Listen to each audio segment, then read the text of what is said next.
Hi guys, it's me again, Kiana, and welcome back to my channel.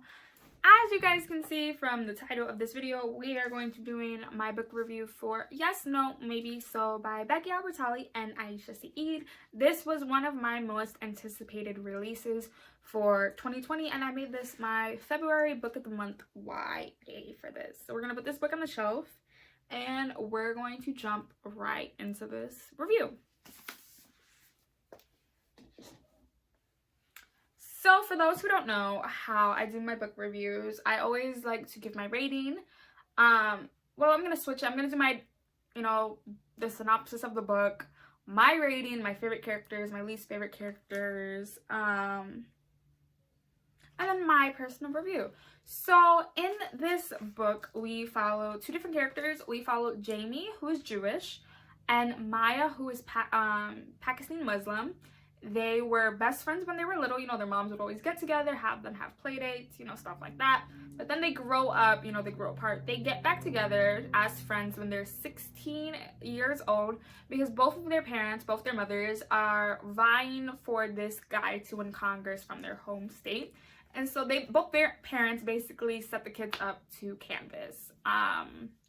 We deal with a lot of political stuff in here, which I did enjoy, and we do get to see sides of racism and how people fight against it, how people how people react to it. I did really enjoy this, but there's a lot of stuff that bothered the shit out of me, so we're gonna jump in now with my review. You guys, this is very, very spoiler, so if you haven't read this, please click out of this video because I do not want to spoil it. So I ended up rating this a 3.75 out of 5 stars.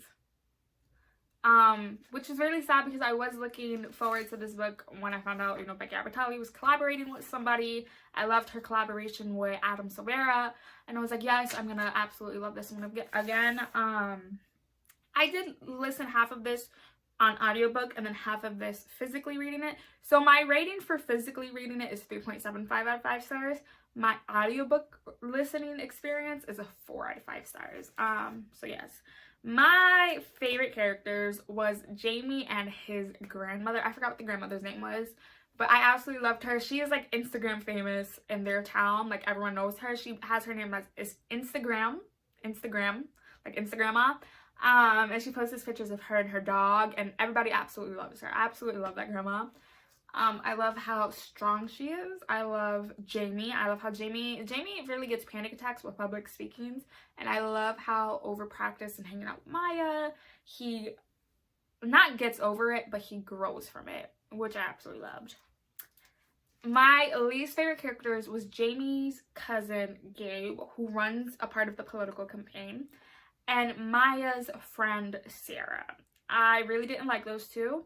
For the reason I didn't like Gabe was he knew his cousin wasn't very fond of public speaking, wasn't very fond of being in the spotlight, and he always kind of forced it on him because he wanted this guy to win the election.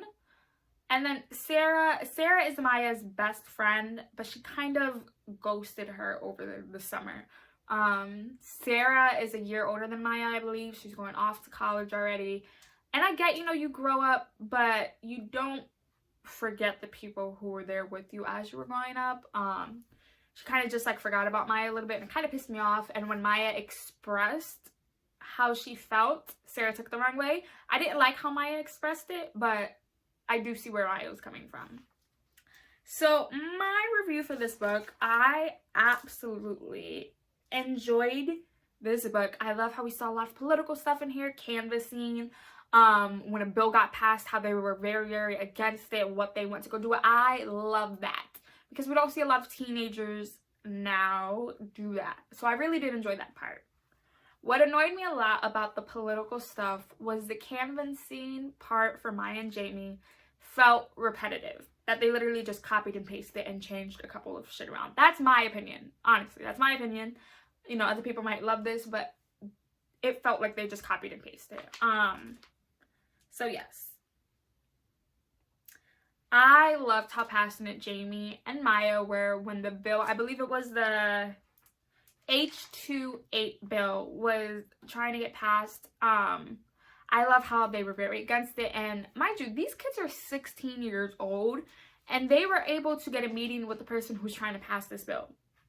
That doesn't really happen often, but because of how passionate they were able to get this meeting with her, and I really did enjoy that because it showed these kids were not messing around. Like, I'm gonna like stop you. I'm gonna try my hardest to stop you from getting this bill passed. So let's talk about Maya and Jamie. Start with Jamie. Jamie is the eldest. He's Jewish. He's being raised by his mother and his grandmother. His parents are divorced. His father lives in Australia, rarely contacts his kids, and he has a little sister. He ends up getting attacked racially by someone who's very anti-Semitic. And they start like tagging Jewish people's cars with this little Fifi sticker. The sticker is basically, it's a very rude gesture towards the Jewish community. So he has to deal with that. He does not like public speaking, and he has to give this big speech as his sister's bat mitzvah, I believe it's called. Correct me if I'm wrong, because I feel like I said it wrong. So that's Jamie. Maya is Pakistan Muslim. Her parents are going through a divorce, and she just does not know how to deal with this. She doesn't like change. Her father has already moved out. He has his own apartment. He has like furniture in there, and she isn't dealing with it very well. And then she has her friend Sarah, who's going off to college, and she feels like Sarah has abandoned her. Out of these two characters, I did enjoy Jamie more than Maya because I felt Maya was very childish. You know, when she saw that Sarah was moving on and, you know, making more friends, one part that really pissed me off, I remember it clearly. It was, I forgot what it was. It was the end of Ramadan, I believe. And Maya posted a picture. And she saw Sarah didn't like it. And she got very, very upset over it. And she went on Instagram and she saw Sarah that very moment had posted a photo with her new roommate and called her best friend. And Maya instantly got pissed off. That kind of annoyed me because she felt that she was Sarah's only best friend. And when she kind of told Sarah that, it's like she tried to like jump down her throat and was like, you can't have no other best friends but me. And that really pissed me off. She acted very childish, and I get your parents are going through a separation. It is very hard for you. I have dealt with that myself. But you don't take it on the people you like. I also did not like and hear how Maya and Jamie are getting very, very close. They're at Jamie's little sister's bat mitzvah, and they're about to kiss. And one of Jamie's little sister's friends, I feel like her name was Madeline, took a photo.